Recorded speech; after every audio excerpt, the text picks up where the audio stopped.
Hello, everyone. Welcome to our second interview of the U.S. International Guitar Series. And I'm very excited today to have two world-renowned artists with us. Today we have Eliot Fisk and Zaira Meneses. I'm going to bring them on now.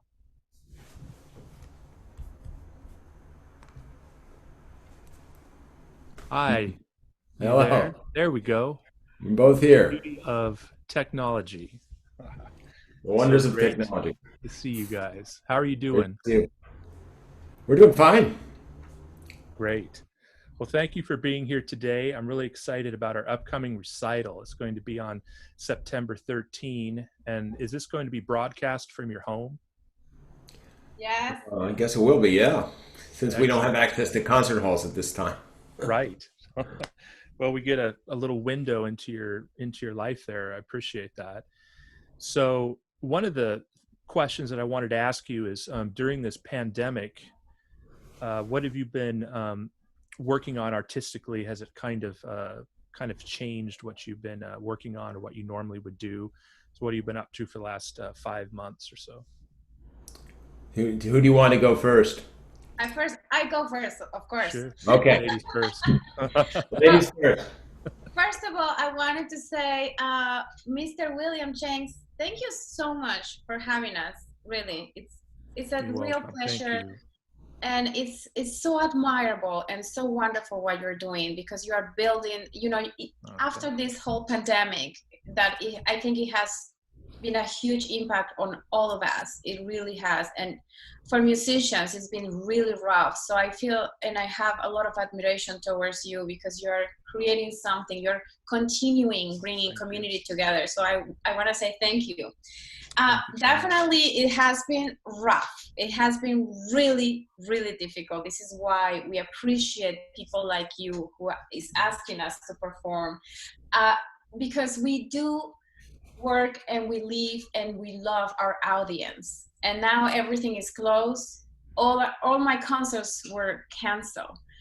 So I had a wonderful season. Eliot will speak, of course, about his amazing concerts that he had to cancel as well.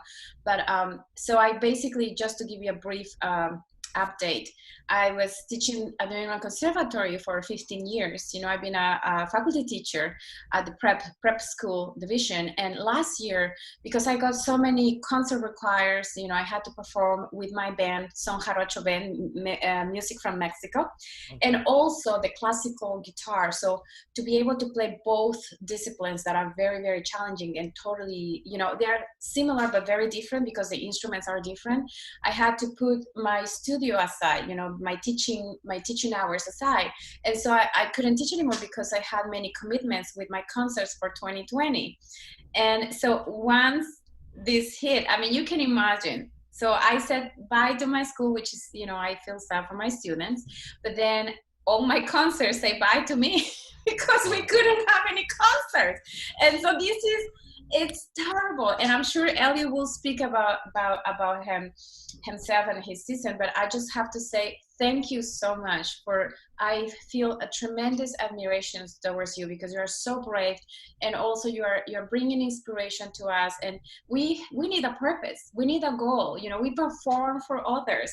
So when you asked us to perform, we were so moved, and of course Eliot and I, we were very happy, and thank you for the opportunity. So I'm gonna let Eliot speak, because I'm sure you have a lot to say about this.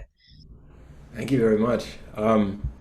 We're very excited about this concert, which is a repertoire that we haven't really been doing for a long time, and some of it we've never done before. So we're very excited about the structure of the program, which begins and ends with two guitars. And we're starting with those famous versions that Leo Brouwer did of the Beatles songs, which are really wonderfully challenging.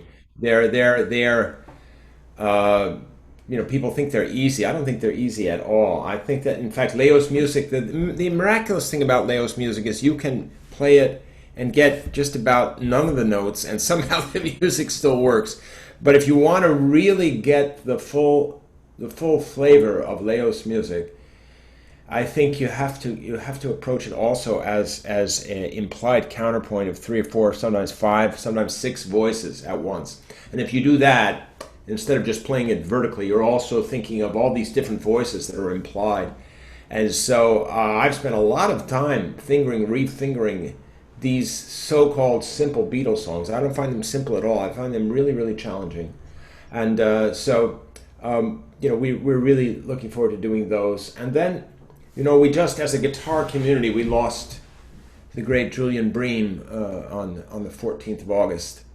And so I want to play a little piece, start off my solo set with a little piece that's part of a very big work written for me by the wonderful Austrian composer Kurt Schwerzig. It's called Ein kleines Requiem. And the first movement is called Leb wohl. It's a farewell.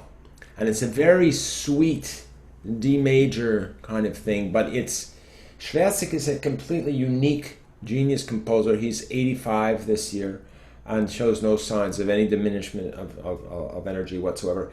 And so I wanted to just play at least one movement from this 18 movement piece, which I recorded about 10 years ago for Wildner Records for my beloved German brother Klaus Wildner, who has a record company in Germany called Wildner Records. And anyway, so I wanted to play this beautiful little piece by Schwerzig, and then I will play one of the Bach cello suites that I've been performing quite regularly before the pandemic hit. I'll play the third suite, my version of the third suite, which transposes the original key up a fifth, as Bach did when he transcribed the fifth cello suite. So there'll be the third Bach suite, and then in the second part, which is going to end with music for two guitars which we've transcribed by Chopin, two of his waltzes. We will end the concert with those. So I want to work towards those, and I'm going to play a bunch of Lauro waltzes from Latin America, and one little piece by Ponce, which is a sweet setting that he did of a popular song called Por ti mi corazón.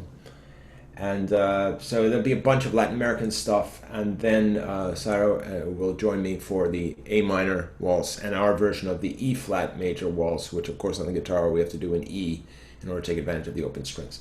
So that's the program we're looking forward to playing. And as far as the pandemic and the challenges of the pandemic, I think it's turned everybody's life upside down. We've all had tremendous crash in our personal income, because of course, I had the most wonderful season that was really going to kick in about April 1. Of course, everything gone, everything gone, postponed till God knows when, and I don't even know when I can get back to Salzburg to teach my class in Salzburg. I'll be teaching online in Salzburg this first semester for sure.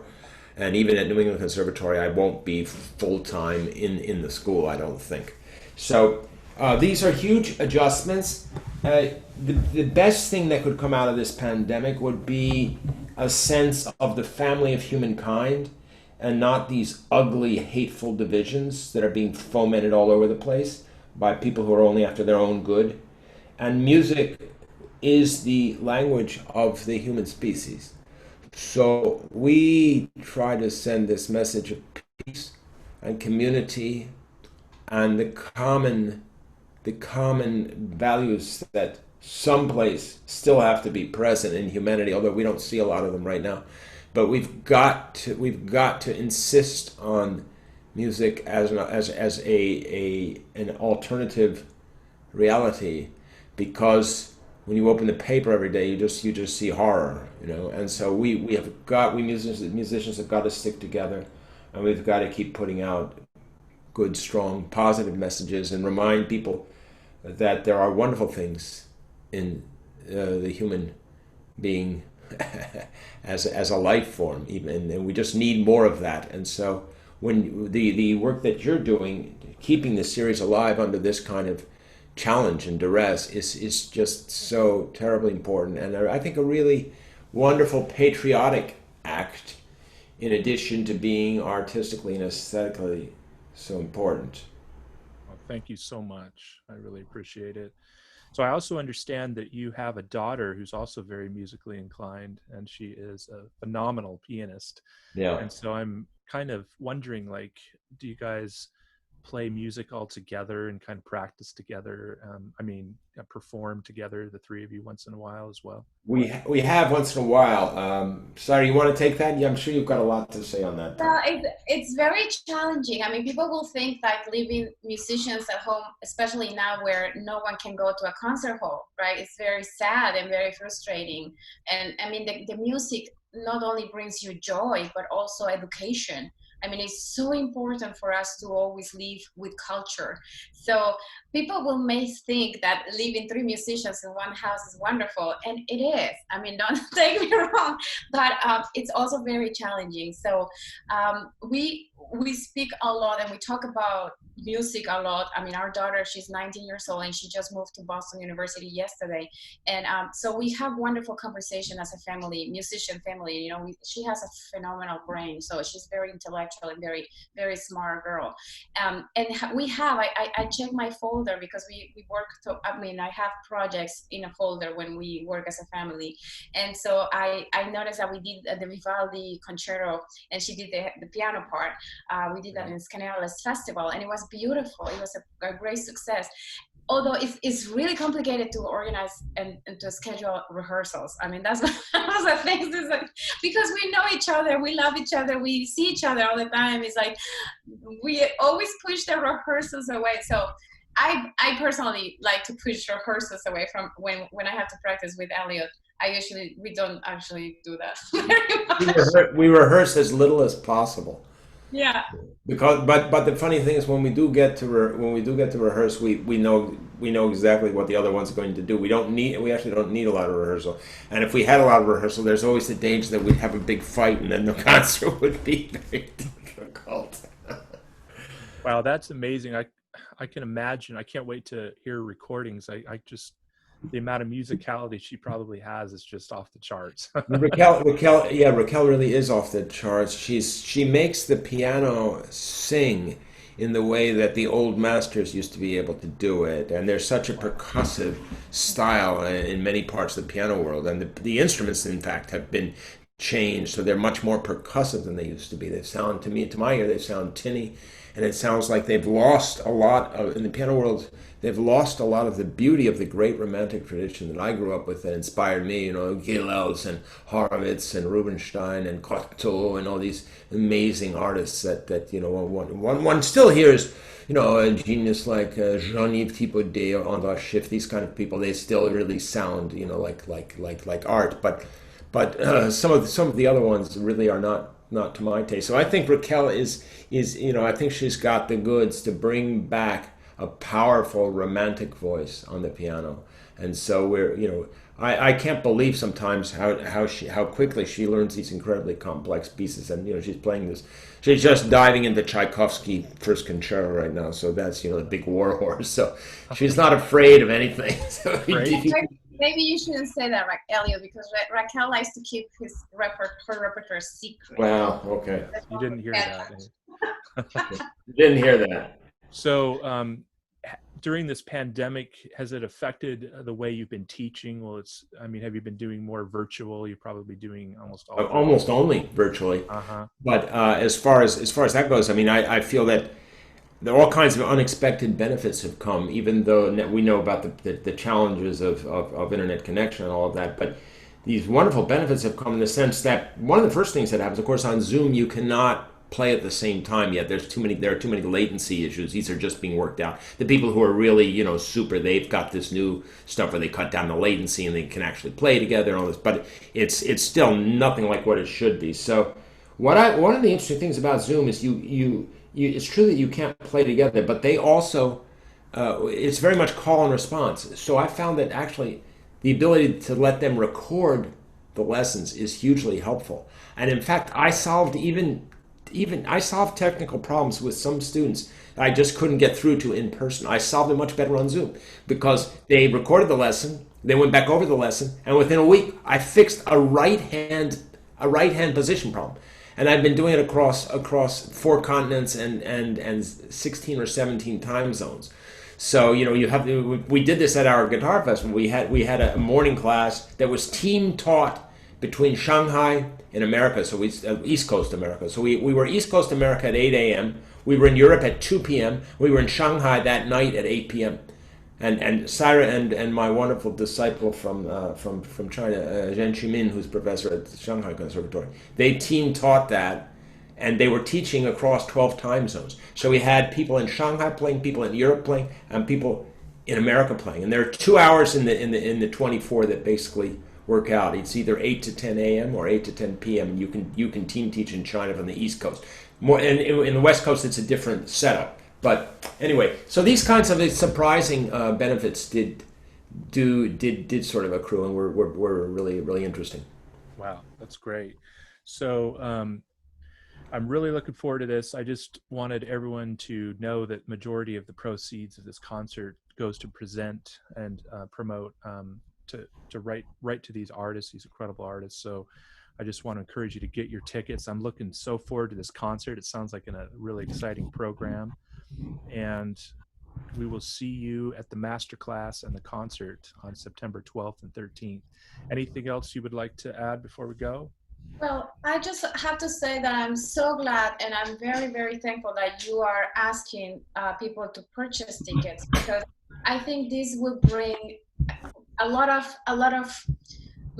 mind thinking, like a lot of reconsideration of how we approach the arts in United States, and how important it is, like not only the private institutions, but also like the government be aware of how important music is. Like without music, everybody, we are falling apart with this pandemic, not because the pandemic itself, not because of the virus, because of the mental state, because we are isolated, and so I think if you're asking for tickets, I think that's wonderful, and I would love to people really contribute to your wonderful organization, because I think this is the only way we can survive.